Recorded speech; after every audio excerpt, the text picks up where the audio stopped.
Break के बाद आप सभी का स्वागत है। इस बीच बड़ी खबर है, उसका रुख करेंगे। पीएम मोदी पर आपत्तिजनक टिप्पणी का मामला है ये। पीएम मोदी को अपशब्द के मामले में गिरफ्तारी हुई है। बिहार के दरभंगा से एक आरोपी गिरफ्तार किया गया है। अपशब्द कहने वाला मोहम्मद रिजवी गिरफ्तार किया गया है। दरभंगा में पीएम पर आपत्तिजनक टिप्पणी की गई थी और राहुल के मंच से आपत्तिजनक टिप्पणी की गई थी। ये बड़ी खबर है जो निकलकर सामने आ रही है और आपत्तिजनक टिप्पणी करने वाला आरोपी गिरफ्तार किया गया है। ये बड़ी खबर जो निकलकर सामने आ रही है। ये आपत्तिजनक टिप्पणी करने वाला आरोपी गिरफ्तार किया गया है बिहार के दरभंगा से। इस बीच ये बड़ी खबर जो है निकलकर सामने आ रही है। तो पीएम पर आपत्तिजनक टिप्पणी करने का पूरा मामला और आपत्तिजनक टिप्पणी करने वाला आरोपी गिरफ्तार किया गया है। पीएम मोदी को अपशब्द के मामले में गिरफ्तारी हुई है।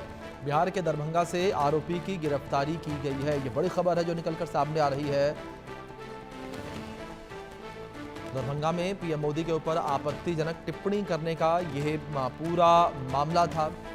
ये जानकारी जो इस बीच निकलकर सामने आ रही है। बिहार के दरभंगा से एक आरोपी की गिरफ्तारी हुई है। ये बड़ी खबर जो निकलकर सामने आ रही है। दरभंगा में पीएम के ऊपर आपत्तिजनक टिप्पणी करने के मामले में एक आरोपी की गिरफ्तारी की गई है। राहुल गांधी के मंच से वोटर अधिकार यात्रा के मंच से पीएम मोदी के ऊपर आपत्तिजनक शब्दों का इस्तेमाल किया गया था और अब इस पूरे मामले में एक आरोपी की गिरफ्तारी हुई है। दरभंगा में पीएम के ऊपर आपत्तिजनक शब्दों का इस्तेमाल करने वाले आरोपी की गिरफ्तारी हुई है।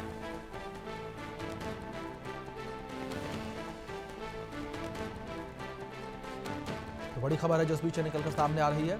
अपशब्द कहने वाले को गिरफ्तार किया गया है। दरभंगा में पीएम के ऊपर आपत्तिजनक टिप्पणी का पूरा मामला है। राहुल गांधी की यात्रा के दौरान मंच से पीएम मोदी को अपशब्द कहे गए थे और इस मामले में गिरफ्तारी हुई है और बिहार के दरभंगा से एक आरोपी को गिरफ्तार किया गया है और अपशब्द कहने वाला मोहम्मद रिजवी गिरफ्तार किया गया।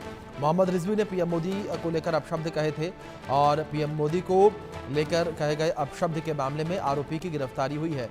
ये बड़ी खबर है जो निकलकर सामने आ रही है। तो अपशब्द कहने वाले आरोपी की गिरफ्तारी हुई है। ये बड़ी खबर जो इस बीच सामने आ रही है। तो अपशब्द कहने वाले आरोपी की गिरफ्तारी का ये मामला सामने आया है। ये बड़ी खबर है जो इस बीच निकलकर सामने आ रही है। आरोपी की गिरफ्तारी हुई है। ये बड़ी खबर जो इस बीच सामने आ रही है। अपशब्द कहने वाला आरोपी मोहम्मद रिजवी गिरफ्तार किया गया है। मोहम्मद रिजवी ने ही पीएम मोदी को लेकर अपशब्द कहे थे। राहुल गांधी की यात्रा के दौरान मोहम्मद रिजवी ने पीएम मोदी को लेकर अपशब्द कहे थे और अब जो है मोहम्मद रिजवी की गिरफ्तारी हुई है। ये जानकारी जो इस बीच निकलकर सामने आ रही है।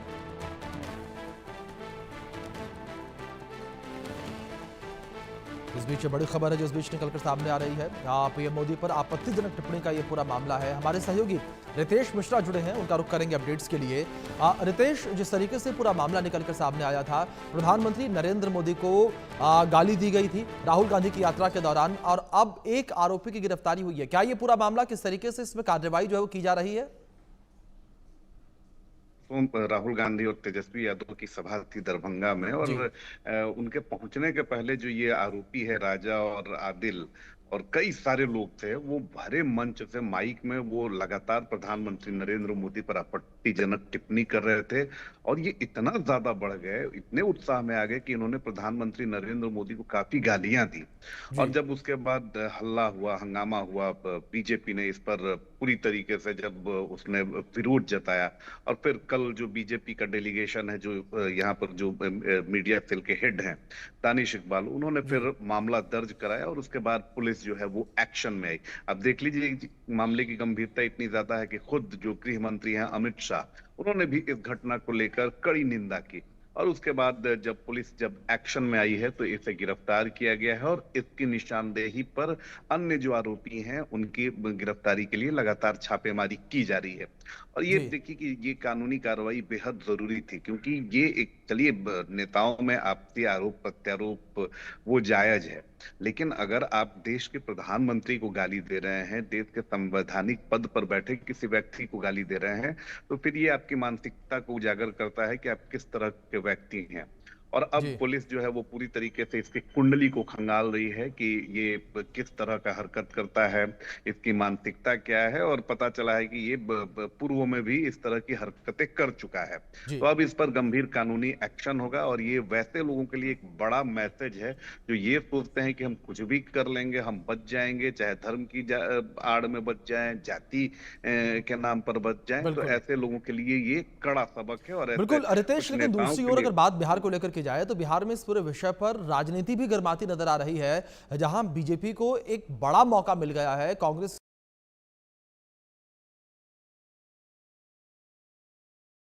ये जो पूरा जो ये मामला है, आप देखिए कि देश के प्रधानमंत्री से जुड़ा हुआ जी है। नरेंद्र मोदी बीजेपी के नेता हो सकते हैं, जी एनडीए के नेता हो सकते हैं, लेकिन नरेंद्र मोदी प्रधानमंत्री के तौर पर पूरे देश का प्रतिनिधित्व करते जी हैं। और देश के प्रधानमंत्री को अगर कोई गाली दे दे, कोई राष्ट्रपति को गाली दे दे, कोई किसी न्यायाधीश को गाली दे दे, तो फिर तो वो संवैधानिक संस्थाओं पर ही सवाल उठा रहा है। बिल्कुल बिल्कुल नेताओं का काम है आरोप प्रत्यारोप करना। चलिए, एक दूसरे पर छींटाकशी, आरोप प्रत्यारोप वो जायज है, लेकिन अगर कोई नेता भी किसी को गाली देता है तो उस पर भी एक्शन होता है और उन्हें जवाब देना पड़ता है। लेकिन बिल्कुल जब कभी कभी होता क्या है कि बिल्कुल जाहिर तौर पर नेता रितेश, जो है। जो ये नेता हैं वो अपनी मर्यादाओं को भूलते नजर आ रहे हैं और वो संवैधानिक पदों की भी गरिमा नहीं रख रहे हैं, जो कि अपने आप में एक विचारणीय विषय भी है। रितेश, इस बीच मैं आपसे रिक्वेस्ट करूंगा कि प्लीज आप मेरे साथ बने रहें, आगे भी कुछ खबरों पर आपसे जानकारियां लेंगे। अब बात करेंगे कि बिहार में किसका पलड़ा भारी है।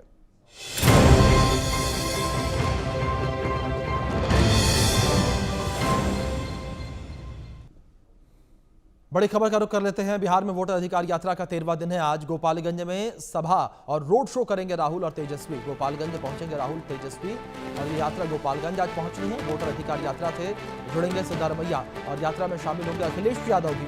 ये बड़ी खबर जो है सामने आ रही है, अखिलेश यादव भी यात्रा में शामिल होंगे।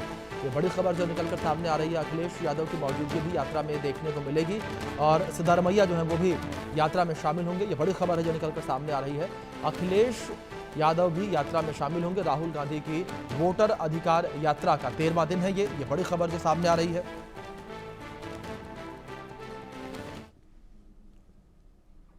आज जानकी का आशीर्वाद लिया है हमने, और हम सब लोग जो है चाहते हैं कि बिहार आगे बढ़े और सब लोगों के जीवन में खुशियां आए। अब विरोधी उड़ गए हवा में, लेकिन जिस तरीके से क्या कहेंगे, लालू जी बोलते ना, धान की रोटी तावा में, विरोधी उड़ गए हवा में।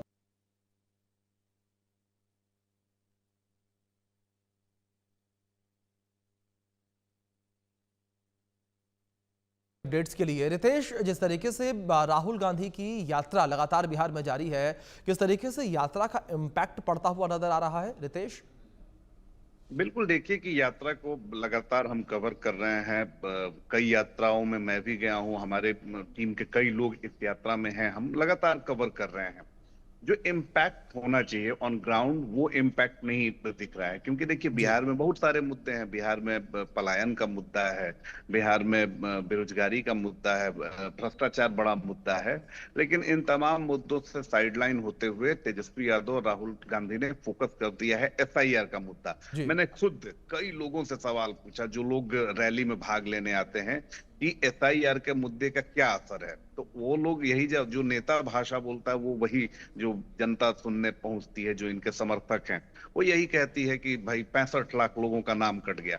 और जब आप सवाल पूछेंगे कि भाई आपका नाम कटा है क्या आपका नाम कट गया है, तो जवाब होता है कि नहीं, मेरा नाम है। तो आप इसी बात से आप अंदाजा लगा सकते हैं कि किस तरह का असर है। हाँ, एक अगर बात करें तो आरजेडी से ज्यादा इसमें कांग्रेस को बिल्कुल जाहिर तौर पर रितेश समझ सकते हैं कि किस तरीके से इस वक्त यात्रा का इम्पैक्ट पड़ता हुआ, प्रभाव पड़ता हुआ लोगों पर नजर आ रहा है बिहार में। फिलहाल बहुत शुक्रिया आपका जुड़ने के लिए और अपडेट्स के लिए।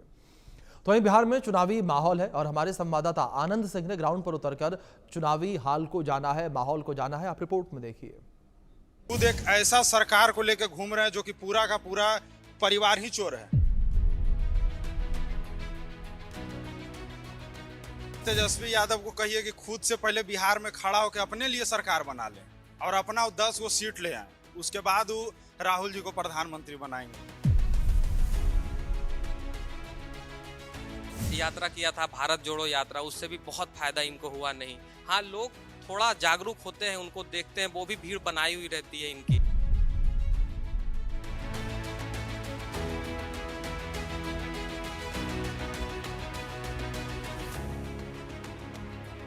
आप इतना गड्ढा करके गए, गड्ढे भरने में समय लगता है। हमें नहीं लगता कि प्रधानमंत्री के दावेदार नरेंद्र मोदी से बढ़िया कोई है।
जिसको लेकर निकले हैं बिहार में वोट चोरी का जो आरोप कांग्रेस पार्टी और पूरा विपक्ष लगा रहा है, तो उसके बारे में इन लोगों की क्या राय है?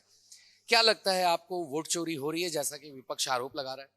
देखिए, विपक्ष के पास अभी कोई भी बड़ा मुद्दा आरोप लगाने के लिए है नहीं। तो जो राहुल जी को समझ में आ रहा है, कोई भी बेबुनियाद आरोप लगाते जा रहे हैं। कोई भी इस तरह का कोई भी बात वोट चोरी का ऐसा कुछ नहीं चल रहा है। जहां तक की बात रही वोट चोरी का, तो वो खुद एक ऐसा सरकार को लेकर घूम रहे हैं जो कि पूरा का पूरा परिवार ही चोर है।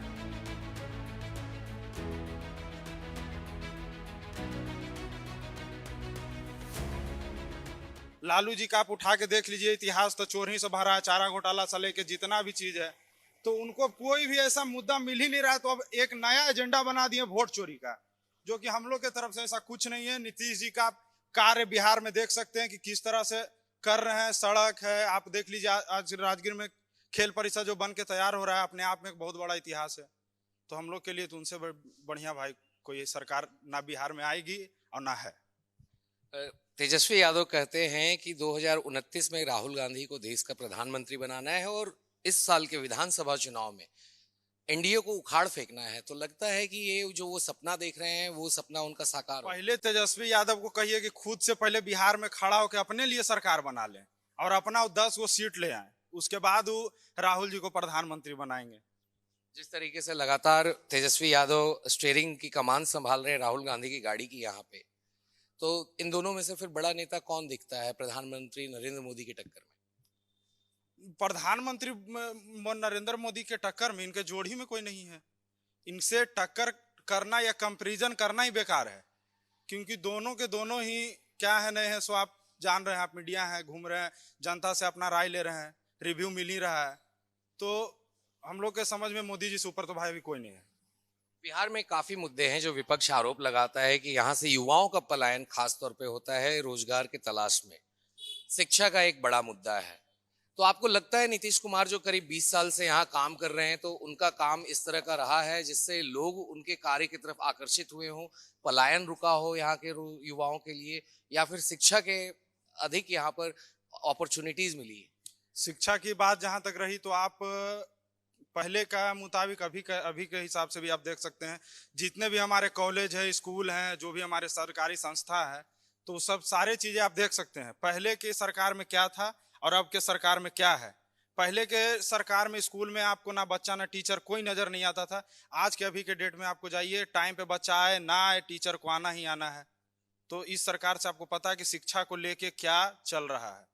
तो सारा सिस्टम है नीतीश जी के द्वारा एजुकेशन को लेके, और रही बात रोजगार को लेके, तो उससे सारा उन्होंने पहले से बहुत अच्छा किया और कर रहे हैं। ठीक है, तो अभी हमारे साथ और भी यहाँ पे युवा मौजूद हैं, हम उनसे भी बात करेंगे और जानेंगे कि आखिर इनका क्या कहना है वोट चोरी पे। लगता है वोट चोरी हुई है? नहीं, ऐसा तो नहीं लगता है, क्योंकि समय समय पे ये चीज़ जरूरी है। कभी ना कभी इलेक्शन कमीशन के द्वारा कहीं से तो ये चीज़ शुरुआत होती, किसी राज्य से, किसी इलेक्शन से, तो हर राज्य कहता कि यहाँ से क्यों, हर राज्य का यही कहता कि यहाँ से क्यों। तो आखिर आप देश के संविधान के प्रति हैं या नहीं? देश के संविधान के प्रति आप उसका अवहेलना कर रहे हैं, आप देश के संविधान की। आप इलेक्शन कमीशन पे, जो कि एक बॉडी, ऐसी बॉडी है जो कि पॉलिटिकल चीज़ों से दूर रहती है, आप उस पे आप क्वेश्चन मार्क लगा रहे हैं।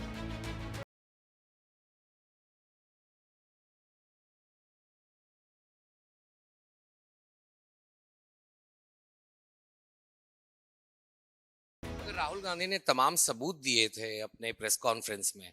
बीजेपी ने भी सबूत दिया कि कैसे 6 लोकसभा सीट में राहुल गांधी को नोटिस इशू होता है, बीजेपी के नेता अनुराग ठाकुर को नहीं होता है। आरोप यही लगा रही है कांग्रेस की आखिर ये दोहरापन क्यों है।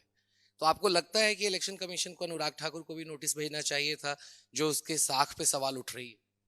देखिए, ये बहुत सारे, ये जो वोटर आईडी का जो इशू है, ये इलेक्शन कमीशन को हाँ वेरीफाई करनी चाहिए, लेकिन ये ऐसा नहीं है कि इसी सरकार में थी, पहले नहीं थी। और ये ऐसा भी नहीं है कि डबल वोट जा रहा है, ऐसा तो नहीं है। ये इलेक्शन कमीशन सरकार के अंतर्गत तो नहीं है, ये तो कोई मुद्दा नहीं है। तो सरकार को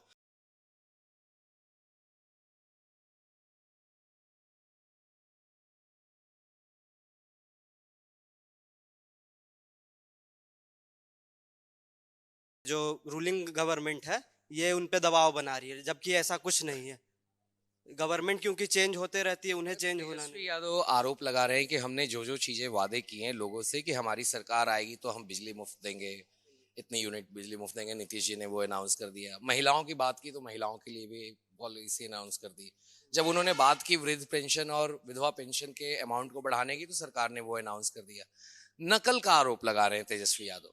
वो एग्जाम्पल दे रहे हैं कि आखिर किस तरीके से जब 1.5 साल के आसपास उनकी सरकार नीतीश जी के साथ बनी थी 2020 में, तो फिर कैसे ये नकल लगातार कर रही है यहाँ पर नीतीश कुमार की सरकार उनके सारे स्कीम्स को।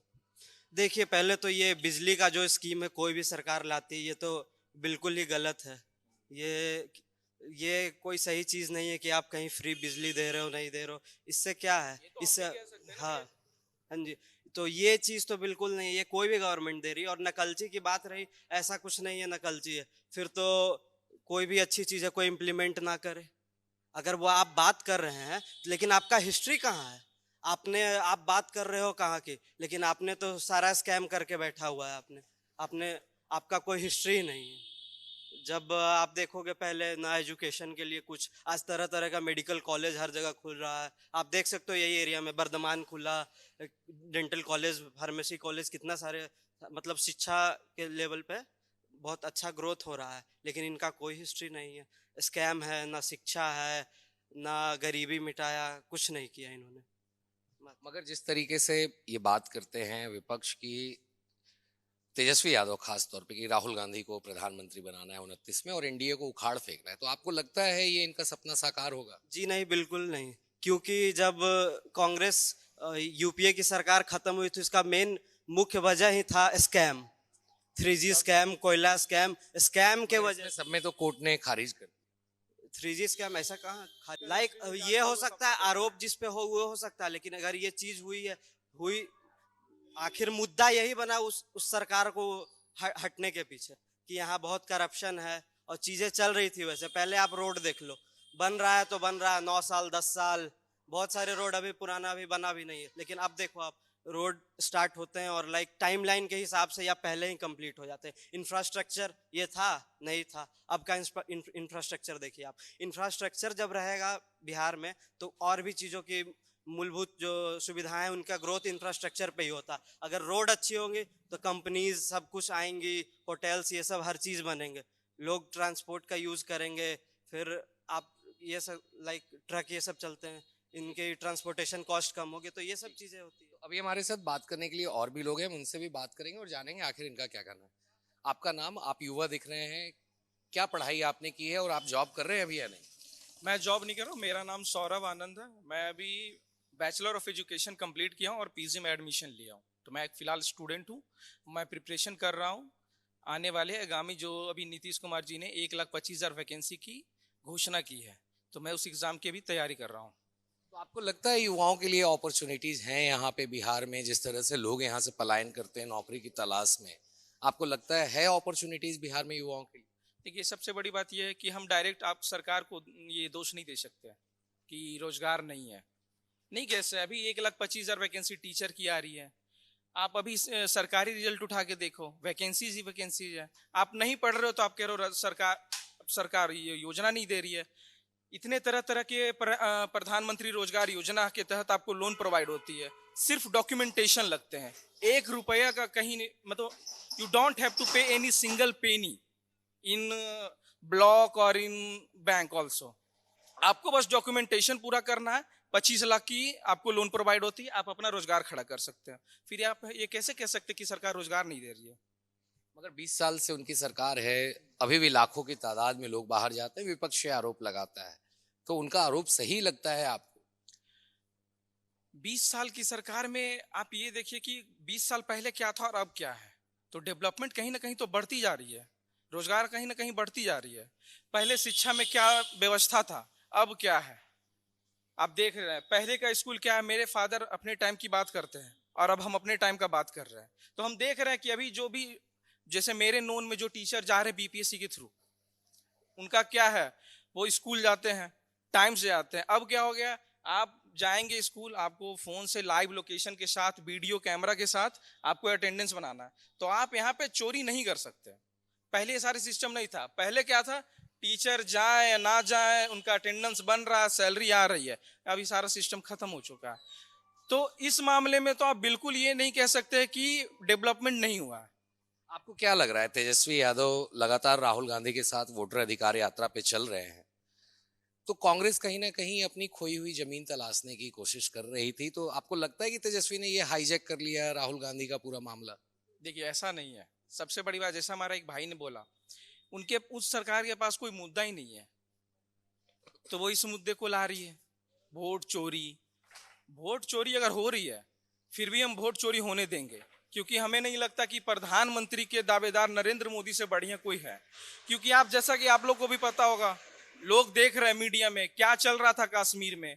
2013 से पहले आप कश्मीर का वीडियो देखिए, लोग वो वहां के कश्मीरी मुस्लिम, नहीं कि कश्मीरी हिंदू की मैं बात कर रहा हूँ, कश्मीरी मुस्लिम की आजकल इंस्टाग्राम पे रील वायरल हो रही है कि 2013 से पहले मैं खुद पत्थर फेंकता था 10-10 रुपए के लिए। आज ऐसा कुछ नहीं है। ये सब बदलाव मोदी जी के आने के बाद हुआ। इंटरनेशनल मामलों पे आप देखिए कि कितना सुधार हो चुका है।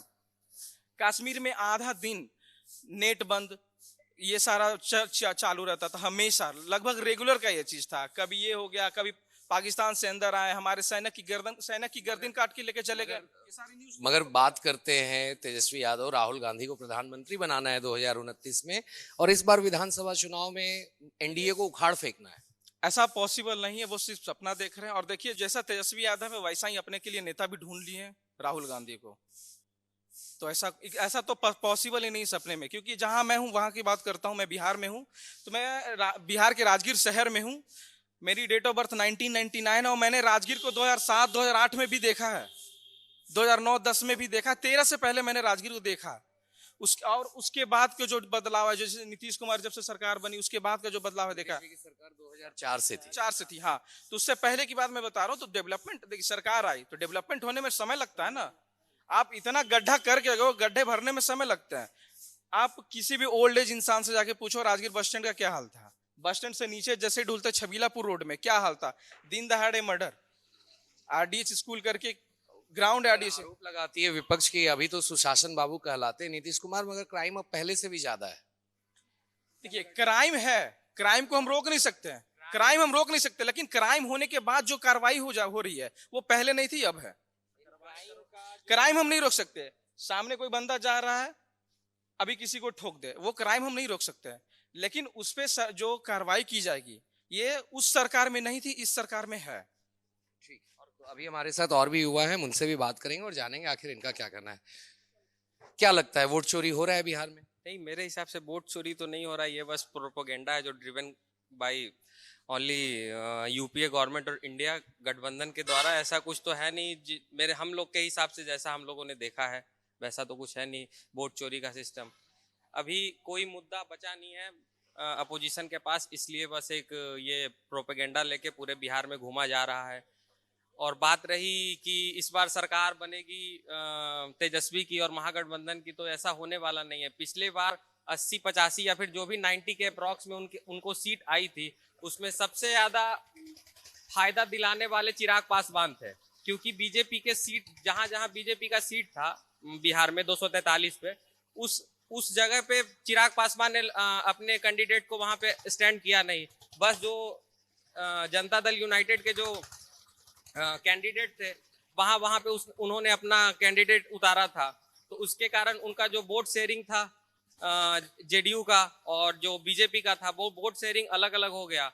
इसके कारण वो जो फायदा था वो ज्यादातर फायदा उनको मिला, इंडिया गठबंधन वालों को। जैसे सीपीआई का सीट बहुत ज्यादा हो गया इसमें, फिर कांग्रेस को मिला बहुत ज्यादा सीट, फिर इनको भी मिला बहुत 80-85 सीट मिला। नहीं तो अगर ये जो महागठबंधन और ये एनडीए और ये जो इंडिया का जो गठबंधन है, उसमें अगर चिराग पासवान अलग से नहीं लड़ते तो जो ऐसा नीतीश कुमार का 40-45 सीट आया उससे ज्यादा आ सकता था।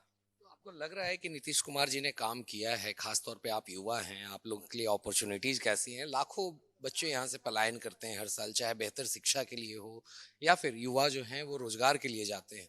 तो आपको लगता है कि अपॉर्चुनिटीज बढ़ी हैं नीतीश जी की सरकार में? 20 साल से वो हैं यहाँ पर मुख्यमंत्री के तौर पर। अपॉर्चुनिटीज तो बहुत बड़ी हैं, आप ऐसा कह सकते हैं कि अपॉर्चुनिटीज बहुत बड़ी हैं, सरकार के द्वारा ड्रिवन है।